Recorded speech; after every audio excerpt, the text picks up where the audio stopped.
Okay, today we are looking at electron configuration. I'm recording it because this can be a little more complicated. I'm using some brand new technology. My camera should follow me. What I found out is sometimes when I turn around to look at the board, it loses the tracking. So if you see me walk real close, I'm just getting it to start tracking me again. But electron configuration is basically what you're really doing is writing down their address. You're showing where they live. And the periodic table is separated into a group of, you could almost think of it as apartment buildings with different floors. So when we're looking at this, one thing to keep in mind, for these purposes, helium is really best thought of right over here in group 2, right next to hydrogen, because that's the apartment building the electrons live in. And these two groups right here, groups 1 and 2, if you remember from way back at the start, these are the alkali metals and alkaline earth metals. These are the S block, and that's what we call a building. It's a block. So this is the S group or block. So anything in group 1 and group 2, those electrons, when they're going in there, go into the S block. And we'll keep working with this and you'll get a better idea of what we're talking about. And remember, our valence electrons came from here, groups 1 and 2. Then the other 6 were over here. And that's this yellow section on this chart. And this is the P block, or P section. Now, with electrons, they stay in orbitals. And keep in mind that an orbital can house up to 2 electrons, no more. So when you look here in the S block, there's only 2 elements. There's only 2 electrons that go in each energy level of that block. So there's only 1 orbital. When you look over here at the P block, there are 1, 2, 3, 4, 5, 6 electrons. So if you can have 2 electrons per orbital, you have 3 orbitals in the P block. You remember when we talked about the periodic table, we talked about how the row number was the energy level. So when we're looking at electrons going into row 1, which is hydrogen and helium, that's energy level 1. So if you're to write the electron configuration for helium, you start off by writing the energy level. There it is, I lost my marker. You start off by writing the energy level, which is 1, then the block, which is S, and then as a superscript, the number of electrons, which is both of them 2. So right there, 1s2. That is your electron configuration for helium. Now if we moved on down, and look, that finished energy level 1. It only holds 2 electrons, period. It's done. Now we'll move down to the second row, which is where we're starting energy level 2. So this is the 2 S's, and over here we would have the 2 P's.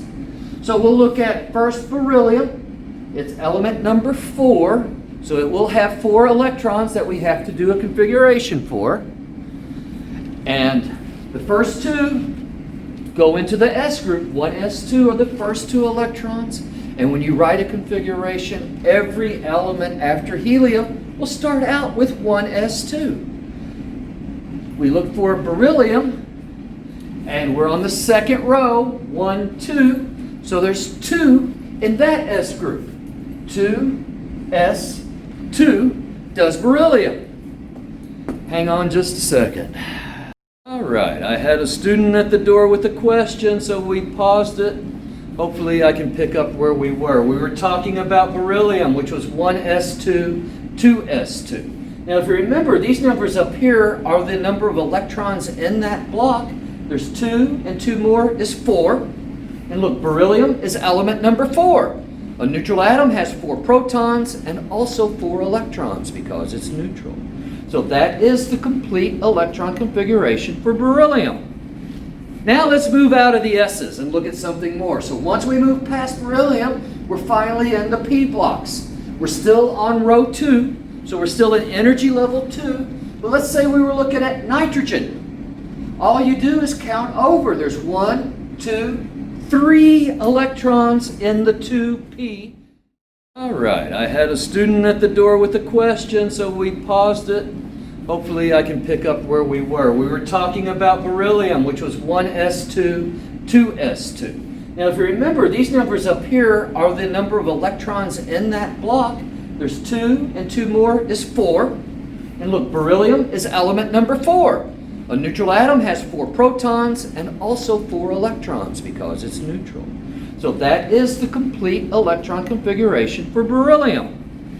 Now let's move out of the S's and look at something more. So once we move past beryllium, we're finally in the P blocks. We're still on row 2, so we're still in energy level 2. But let's say we were looking at nitrogen. All you do is count over. There's 1, 2, 3 electrons in the 2p to make nitrogen happen. So it's energy level 2, it's the P block, and 3 electrons go in there. 2p3. So 1s2, 2s2, 2p3. You can add them up. 3 plus 2 is 5, plus 2 more is 7, and nitrogen is element number 7. If you took this all the way to the end to neon, we would fill that block up, and there would be 6 on that 2p. 2p6. And when you look at the outer shells, there's 2 S's and 6 P's in the second level, 8 electrons. It's a full valence shell, just like a noble gas should have. When we move on, look at row 3. Row 3 across has the S's and the P's. That's all we'll worry about on this row. It's going to change when we hit the next row here, but for now, we'll worry about that. So if we were doing magnesium, we would add another term to what we had. I should have started further over. I'm going to go over here and rewrite this. So what we had was 1s2, 2s2, 2p6. Then when we did magnesium, we were on row 3, and we were 2 elements over, so that's both S's, so 3s2 completed magnesium for us. So we got to there, and if you'll notice, it adds up to 12, which is our 12 electrons. And over here, we're still on that third row, and the row gives us the energy level for S and P only. So don't get confused there, but it's our energy level for S's and P's. So we're filling P, so if we went all the way to argon, we just use them all. 3p1, 3p2, 3p3, 3p4, 3p5, 3p6 is argon. Our noble gas, another full one. So we would just add that here, and that's argon. So notice, when you're writing these electron configurations, every element after helium starts with 1s2. Every element after beryllium starts out 1s2, 2s2. Every element, every one after neon starts out 1s2, 2s2, 2p6, and stuff is just added onto it. It gets a little more complicated when we get down here to the fourth row, because this is our energy level, but it's only our energy level for S and P. Because when you look at what each shell can hold, the first one can only hold 2. That's why there's 1s2. It's full. It can't hold anymore. The second shell, when you think of your Lewis structure, can hold 8. So that 2s2, 2p6, 2s2, 2p6 completes that shell. It can't hold anymore. But the third shell can hold 18. And actually the fourth shell, when we get to it, can hold 32. But after 3p6, the first 2 electrons are going into that fourth energy level before we hit this D block. So if we were doing calcium, we have the one we had written for argon, and we're on our fourth level for S. 4s2 would complete calcium. So let's go over here. So we had this, so we had calcium. It is 4s2. Now, when we move into the transition metals or the D block, the row doesn't tell us the energy level. It's one more. So you subtract 1. So these aren't 4Ds, they are 3Ds. We go back and put those missing 10 electrons that it can hold. After we put the 2 4s electrons, then we can put in these 10 4Ds. So if we were looking at like vanadium, it's just like calcium, but we're having 1, 2, 3 of these. We're on row 4, but we're in the D block, so we subtract 1 from that. So these are 3D electrons. So if we did vanadium, we would add 3D3. As you move on across this, you're just filling it up all the way. Zinc would be 3D10. This is chemistry. There are always exceptions. There are quite a few exceptions, actually, when you're filling the table up. You're only going to learn 2 of them. And they are the columns where you would write D4 or D9. So you want this in your notes, I promise you. You are never, ever going to write a configuration. It will never end in D4 or D9. They won't end in that. So what the heck do we do? So let's look at the first one that meets that right here, chromium. If we're filling it up and counting all nice and pretty and our pattern holds and makes us all happy, that would be 3D4. You would simply change this here from 3D3 to 3D4. But that's not what happens. For chromium, we don't write D4. What it does is it borrows one of these S electrons. It says, hey, get down here, and it's 4s1, 3d5. Why? Simplest way to explain that, electrons always want to seek the lowest energy state. The ground state should be the lowest energy level possible. And if you remember, in the D block, there are 10 electrons that can go in there. And if we had 2 electrons per orbital, that is a total of 5 orbitals. And this says, hey, there's 1 electron in each orbital. A half-filled shell can be a lower energy state, and in the D blocks it is. So if you were to hit D4, instead of it being 4s2, 3d4, you borrow that electron and it becomes 4s1, 3d5. Now when you go over to manganese, it's back to normal. So when manganese gains that next electron, we're back to that 4s2 we should expect, 3d5. And that will add up to manganese. As you move on down, 3d6, 3d7, 3d8.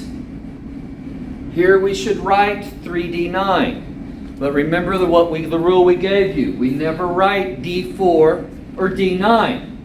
So copper's row is our other exception. So if we're doing copper, it's not 4s2, 3d9 because we never end one in d4 or d9. So we borrow that s thing again. 4s1, 3d10. Because there is lower energy in a half shell, there's a lot lower energy in a full shell. And 10 electrons makes that D block be full. So when you're at copper, it borrows one of those 4s electrons and it becomes 4s1, 3d10. When you hit zinc, that s goes back into place and it's 4s2, 3d10. We'll write that out and look at it. 4s2, 3d10. So zinc's full electron configuration is this right here. 1s2, 2s2, 2p6, 3s2, 3p6, 4s2, 3d10. That is a full electron configuration for zinc. When we move on down the chart, this just stays the same. If we're going across this row, we have 5 S's, 4 D's, and then back to 5 P's.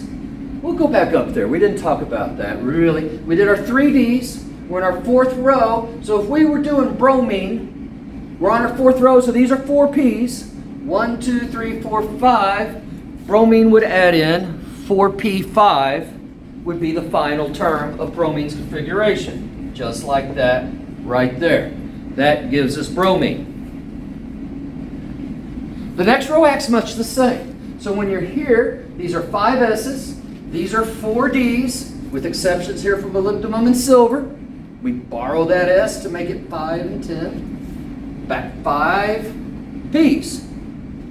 Now down here it changes again for the bottom 2 rows, because that's where these come in. These two green lines are F blocks. And look, there's 14 of them. Now, if you'll remember, I told you by the time you hit the fourth energy level, it holds 32 electrons.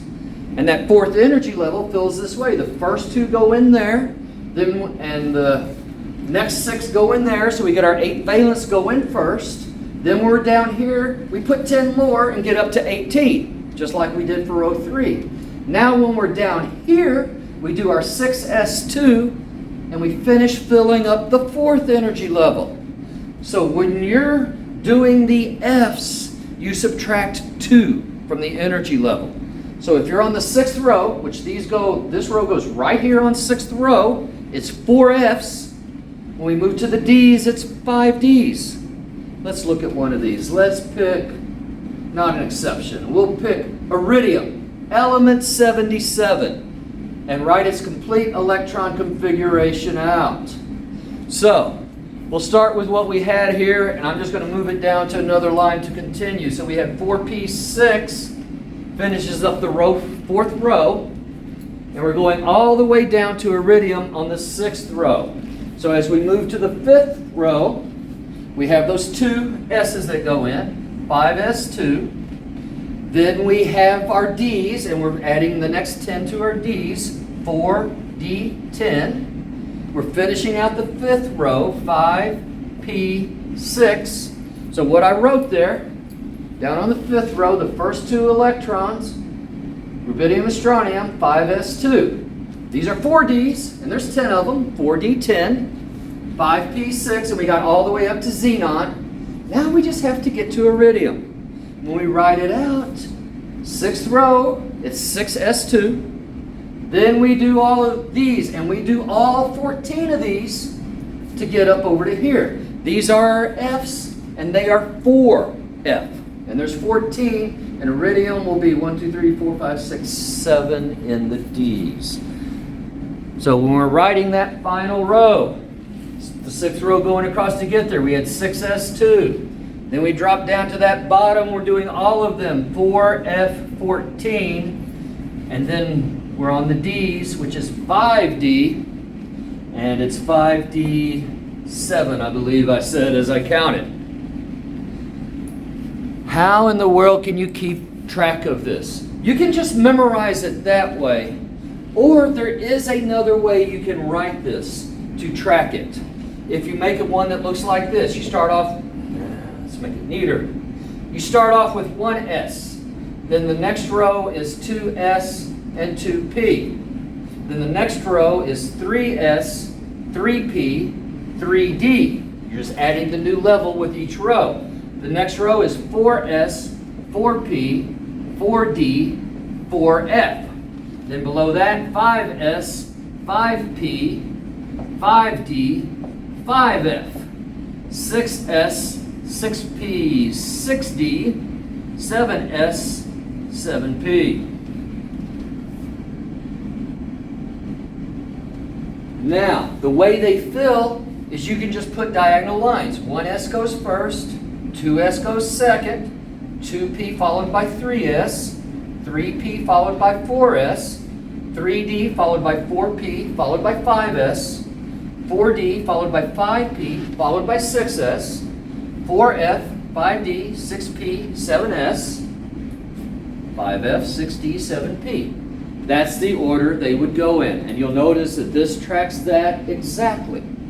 So you can use either to remember it by, but if you do learn which blocks they are, and just remember, subtract 1 from the energy level for Ds, subtract 2 for the energy level for Fs, you can write just about any electron configuration you want.